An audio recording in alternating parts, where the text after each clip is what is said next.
Hi guys!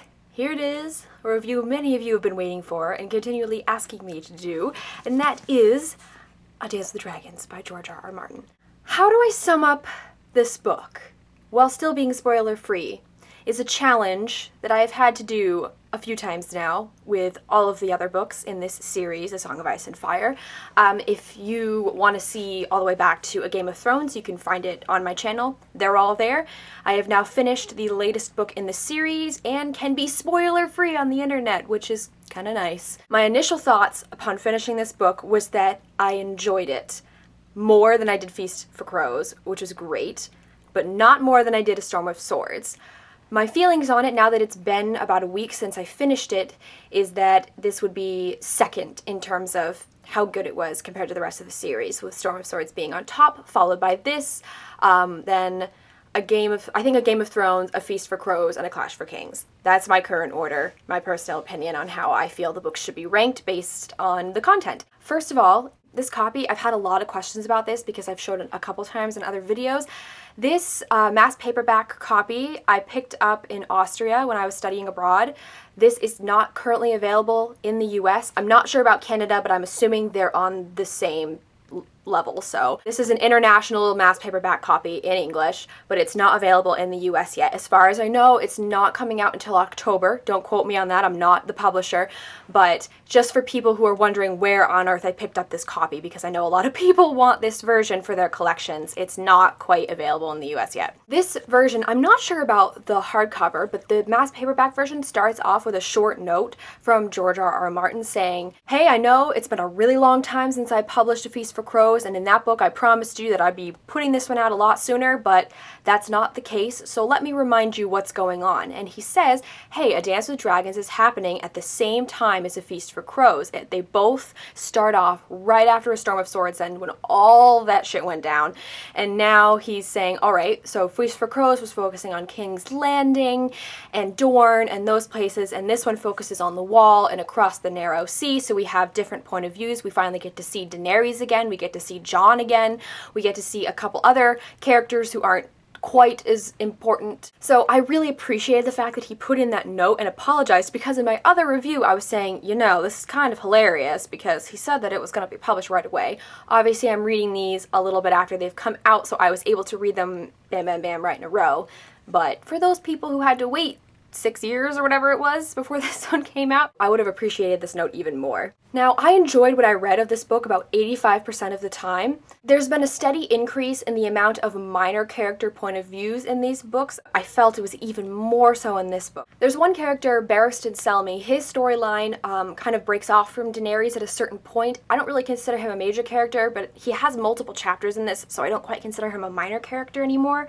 So he was sort of the new, fresh voice that we had, but I did feel like there was no character that when I got to their chapters I was like, oh god, I have to read about them again. So that was good, and I think that really contributed to me liking this book more than some of the others in the series. If you've watched my other reviews, you know that I'm a big fan of Arya, and frankly, Arya doesn't have many chapters in this book. I think she has maybe 2 or 3, and what she is going through in her chapters is very abstract, it's strange, it's a little hard to understand, and so I didn't like her chapters normally as much as I do. I mean, I definitely missed hearing about her adventures with other characters, but now that she's over in Braavos doing different things over there, her storyline is much stranger than those who are still in Westeros. Seems like anybody who goes across the Narrow Sea has storylines that sort of get a little funky, a little strange. Westeros is kind of it's the kingdom where everything is very centered and exact and easier to understand, besides the fact that there's no official king really, but and everybody's trying to fight for the throne.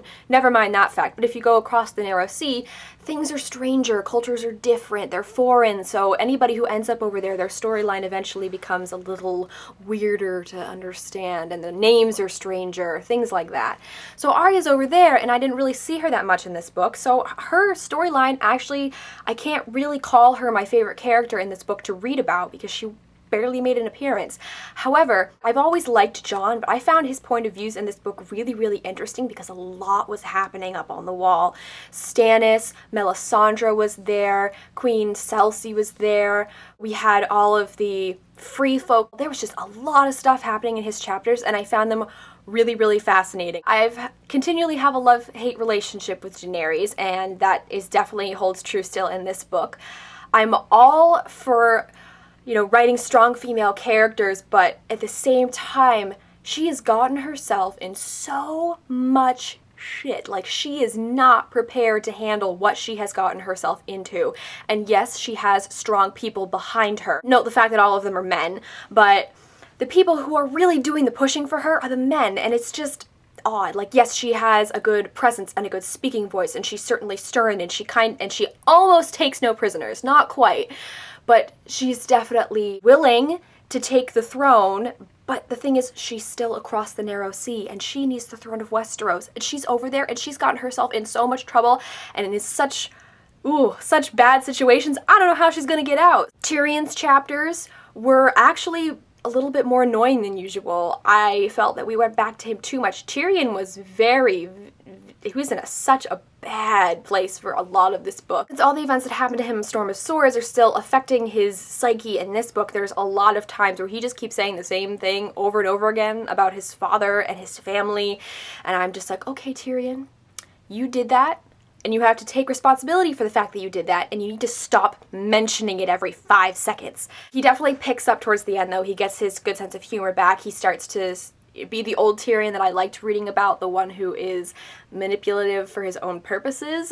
The one that I was really surprised about liking was Reek. I found his chapters really, really fascinating and cool because I got to look into the Boltons, who we definitely hear about, but now we get to really see the inner creepy workings of everything that happened there. So I really appreciated having Reek's chapters in this book. There's no huge climax comparable to Storm of Swords, but there is more so than A Feast for Crows. Jon's chapter, how that ends, that was the one time where I said a few profanities and was like, oh my god, what's going on here?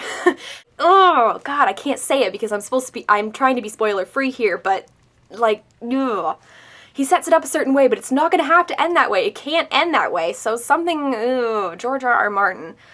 Oy. And of course, all of the shit that Daenerys is in, that's the other kind of cliffhanger. It's like, how is this girl gonna get herself out? But those are the only real two, and one of them was actually a real cliffhanger. So, good, but not as great. Overall, I decided to give this book a 5 out of 5 stars. I was intrigued by the story. I kept wanting to come back and read more, and I really liked some of the new perspectives that were introduced in great detail. Now I actually have to wait like everybody else for Winds of Winter, so I'm with you guys. It's gonna be a little bit, I'm sure. That concludes my review. I know many of you watching this video have probably read the books and have something to say about it, so let me know what you thought of the book in the comments. Maybe you had a certain point of view that you didn't normally feel that attuned to, but then you picked this one up and you really, really ended up liking it like I did. As always, all of our links are in the doobly-doo. We got our Goodreads, we got our Twitter, we got our book depository link. Check those out if you feel so inclined. Thank you guys for watching, and I'll see you later.